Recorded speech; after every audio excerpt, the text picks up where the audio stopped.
Hey, it's your favorite friendly neighborhood soup lady Caroline here, and I'm gonna make a recipe with you today that's from my second soup cookbook called Seconds, available at my local bookseller called The Book Learner. I hope you pick it up.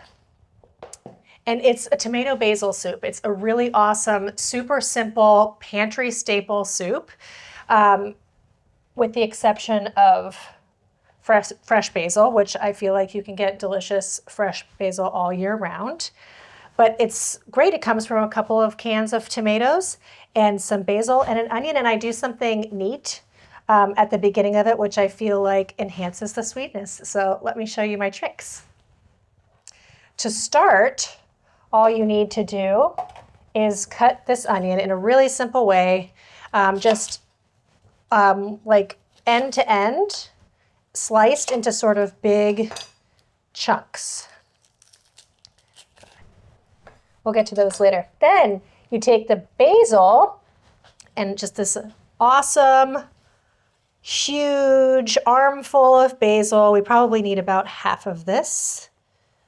So there we go. So I am just pulling the leaves and the stems apart. So you'll have these like thick, tough stems, which actually usually don't get used in recipes, but I am going to today and I want to show you how. And I save these leaves for later, and I'm just going to do that for all of these. And so what I'm about to do to them, I'm just going to cut these into large pieces. There we go, just slice them. And so we have our sliced onion, our onion wedges, and our basil stems. So either while the soup is cooking or before, all you do is you're just going to slice this basil as finely as you can get it, but really it doesn't matter because it's tomato and basil will be delicious in whatever lengths you get it. Okay, we've got our Dutch oven heating up nicely here. I always use a Dutch oven. It's just such a good size. And before you guys complain about this, I want to show you a secret. It's just vegan soup without broth can kind of be like a light tea if it doesn't have enough of the elements required, so one of those is fat, and you really want it to taste like olive oil. So this soup has half a cup of olive oil for a couple of different reasons. One, the flavor, but also something I learned about caramelizing onions in culinary school is they love a lot of oil and they love to not be touched. Oh, I can already smell it. So it's just that sliced onion that we did before. And you hear that nice sizzle. And these sliced basil pieces are going to go in at the same time. And a little bit of salt. And then actually, I'm going to cover it for a minute to let them cook. I added my basil stems and my onions together, and they're just simmering away nicely. I want to turn down the heat, and I'm actually just going to let them hang out here, just like this. I would like to, you just want to make sure they're in a single layer, so I'm going to grab this and push them around so they're just in a single layer. There we go. You can walk away for a while and it'll just like make your house smell nice and fragrant. What you're looking to do is just leave them alone because and you want the heat to be low so they don't burn, but leaving them alone causes the sugars to come out and caramelize and be really delicious. So this is just going to hang out for a minute, and the rest of the things are already standing here ready. They just came from a pantry, so it's very easy. And then there is one little step. We'll puree all of this when it's nice and cooked and it's all browned and all the sugars have come out. It's really sweet, and it adds to the tomato kind of caramelized texture. We'll puree all of it and then it'll all go back in the pot, but it's not one of those like dainty tomato basil soups. So when I decided to make this tomato basil soup, this was the first one that I wanted to make for my next cookbook. I thought I had made all of the soup recipes that I could ever possibly want to do because, I think I had over 80 recipes in the first book, and it just felt like that was a lot to say about vegan soup. And then one day I woke up And I said it to myself that I really wanted to do a sequel. And this was where the recipe started. I had the idea for this recipe, and then the rest kind of fell into place. But what I wanted is, my soup club recipes are meant to turn inside out the idea of what you think of vegan soup to be, especially ones made without like stock or broth. So this one is just very simple ingredients that I use in surprising ways. And so the normal, tomato basil soup that you get at any restaurant usually has like a touch of cream in it, and the sweetness is drawn out in different ways, but it tends to be pureed, which, like, no way. That's not a soup club recipe. They're meant to be like chunky and interesting and filling. Great. Those are going to sit for 20 minutes. And we're back. Ooh, it's looking nice and toasty. All right. So what we got here, you can see it's pretty crispy. I could use more onion than this, like a larger onion, but not less. So all you do to finish it up, the cooking, you just stir it a little bit. So some bits are very cooked, maybe even a little bit charred around the edges, and that's okay. And others are a little bit just steamed. But again, if you had more onion in the pan with a larger onion, or possibly if it was I could have done a second small onion probably, and that would have been better. I think the recipe calls for a medium one, which would have been perfect. But anyway, so what you do is you keep this flavorful oil that you have at the bottom of the pan. There you go. And just try and get all the little bits you can. And I'll be back in a second with this all pureed, with a little bit of water to start as the flavor base for this soup. I'll be right back. Right now we have a really nice blended onion and basil stems. It's all nice and fragrant, really pretty color. I'm going to set this aside. And now I'm going to caramelize a bit of tomato paste in the bottom of this lovely infused oil that we still kept in the bottom of our pan.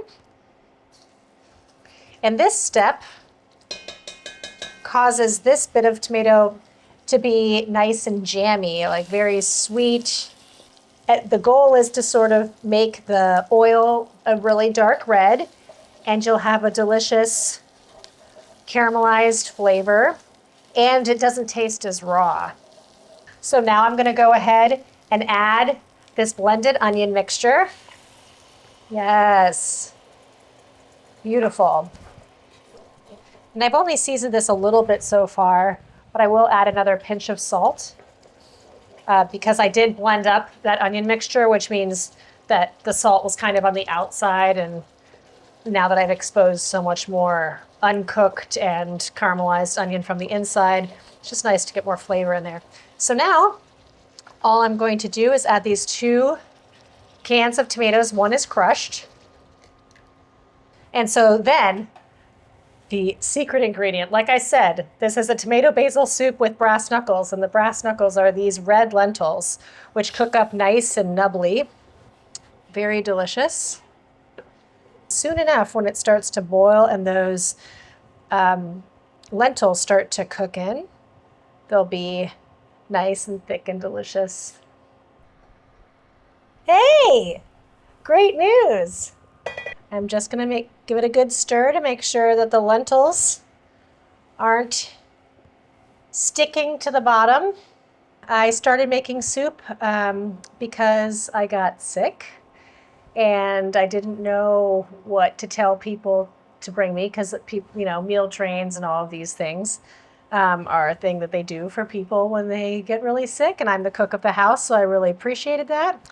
So I sounded a call for soup, and soup appeared on my doorstep, and it was a miracle. It was like the first of a few miracles, actually. The second being that I'm standing here making soup with you right now.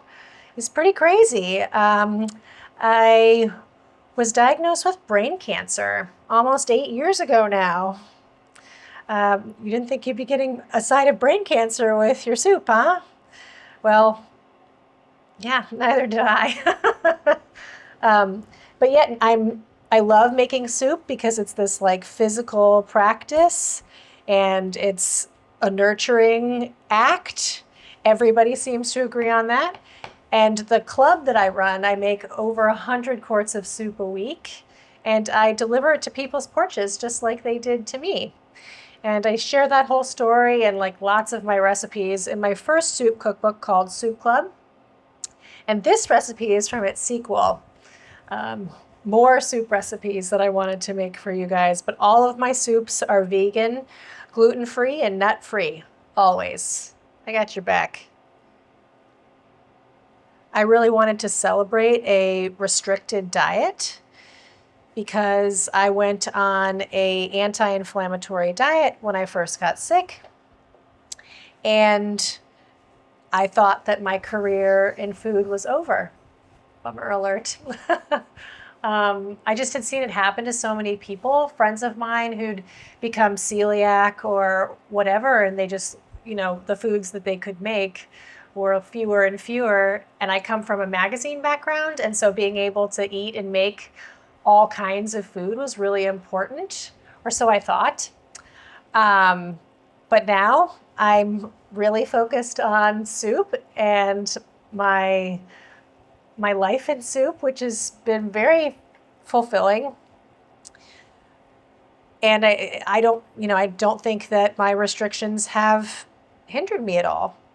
I still eat an anti-inflammatory diet to this day. In fact, at the moment, I happen to be a vegan.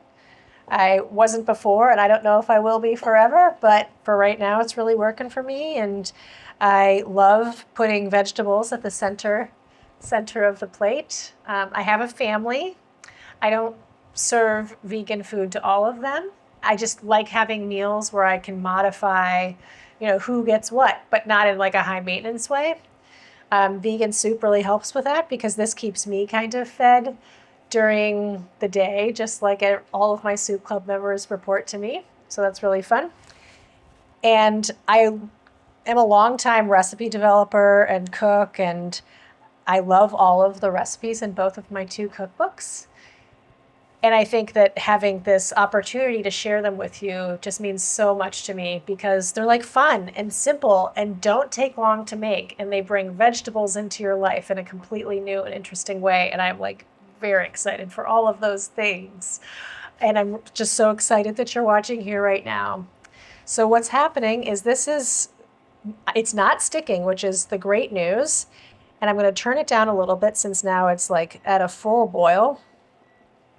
And then it will just simmer until they're cooked. All right, let's check it out. There we are. How I know that the lentils are breaking down to where I want them is they kind of are thick, like a sauce almost of their own.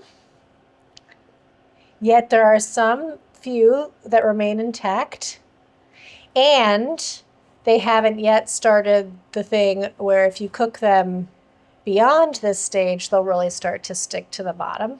I think it's the sweet spot. All right, so here we are. We're done with that. And now we get to add our sliced basil. I'm going to be kind of fancy about it, whatever, and save a little bit for the bowl of soup. So it's the basil, sliced basil from, in the beginning we started with the stems and the onions.